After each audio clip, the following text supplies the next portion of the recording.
While 40 million Californians suffer through unprecedented drought, one billionaire couple owns a massive share of the state's water system, seized in a series of secretive meetings 2 decades ago. That system was largely paid for by the very taxpayers whose water these billionaires hold hostage.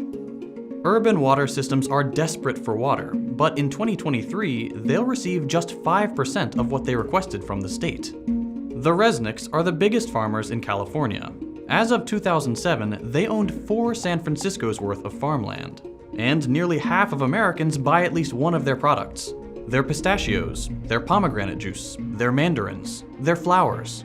It's all under one massive umbrella, the Wonderful Company, a privately owned company worth at least $5 billion. The majority owners, the Resnicks, are worth at least $8 billion. How were they able to take over such a large percentage of what should be a shared public resource? This is The Classroom from More Perfect Union, and today we're looking at how the Resnicks got rich. Linda is a former child actress, the daughter of Jack Harris, a successful movie distributor of the 1950s, most well known for The Blob. Starring Steve McQueen and a cast of exciting young people. At 19, she founded her own advertising agency. Stewart was born to a middle-class New Jersey family and started his first business, a janitorial service, in grad school. He eventually acquired American Protection Services, a burglar alarm and security company. Linda approached him about marketing services for the company, and they hit it off, not knowing that one day they'd work together to take over California's water. The Lovebirds became business partners. They bought Teleflora, the flower delivery company, and the Franklin Mint, purveyors of inane little tchotchkes. Linda was the marketing person, and Stewart was in charge of business. As Linda told the LA Times in 1993, "I've always said that Stewart and I together make one perfect person, like little salt and pepper shakers." In the late 80s, they found their primary industry, agriculture. They got into the pistachio business. Linda said, "We've done more for the pistachio than anyone ever since it was planted in the Garden of Eden. My husband should be canonized for all the work he's done." They started branching into other products. Almonds, pomegranates, citrus, wine, and acquiring more and more land to cover it, including some very important land in Kern County, which granted them water rights in the area. As the Resnicks were building their empire, the state of California was building new water infrastructure with taxpayer money. California's natural water supply is very inconsistent. Vastly differing amounts of rainfall means the state can go from surplus to drought and back very easily. So they build water banks to store water during surpluses to have during droughts. One important storage facility is the Kern Water Bank, started in 1988. The facility was built with hundreds of millions of taxpayer dollars, which could have been a good thing. The people of California would have owned the water. But there were 2 Californians thirstier than the rest, and they wanted more water. Linda and Stewart Resnick, and they had a lot of political power. We'll get to that. In 1994, state water officials, water infrastructure contractors, and agricultural landowners with water rights arranged a secretive meeting at a resort in Monterey Bay, California. These groups, a mix of private companies and public agencies, rewrote California's water rules without any input from voters, taxpayers, or legislators. The new rules, called the Monterey Plus Agreement or the Monterey Amendments, were devastating for working Californians, and great for agriculture billionaires. The original code included urban preference, a long-standing rule that in times of drought, the state water board would give urban areas, where people live, access to water supplies before agricultural interests. Monterey axed that. That means that in times of drought, the water systems for normal Californians would have to buy water from private companies, because they weren't getting it from the state.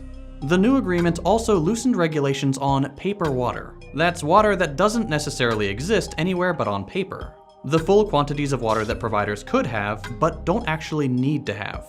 Today, 5 times as much water has been promised and sold as actually exists. And importantly, the meeting changed ownership of the Kern Water Bank.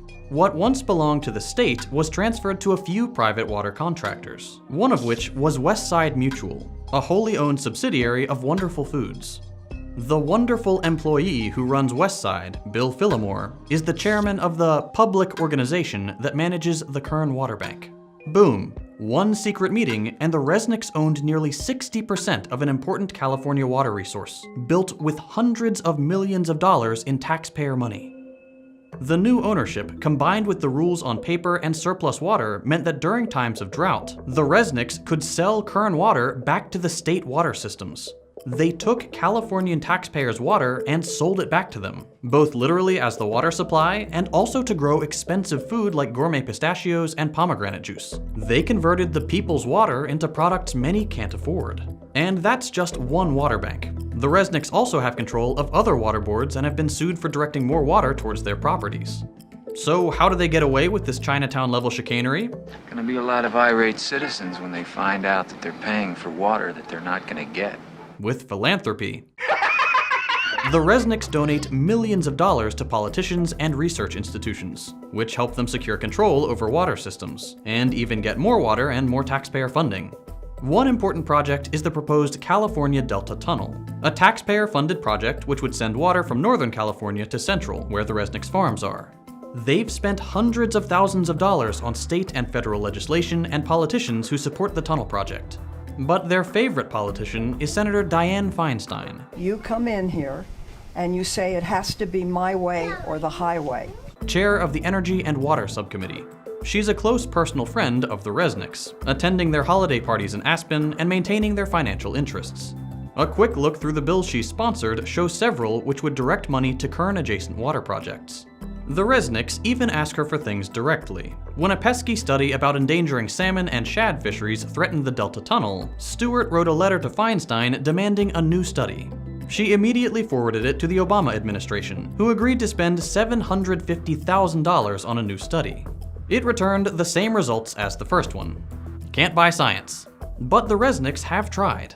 They are among the top donors to the University of California system, with their donations focusing on agricultural and ecological studies. The Resnicks have basically bought entire departments who put out studies on how water systems should be managed, and where funding should go.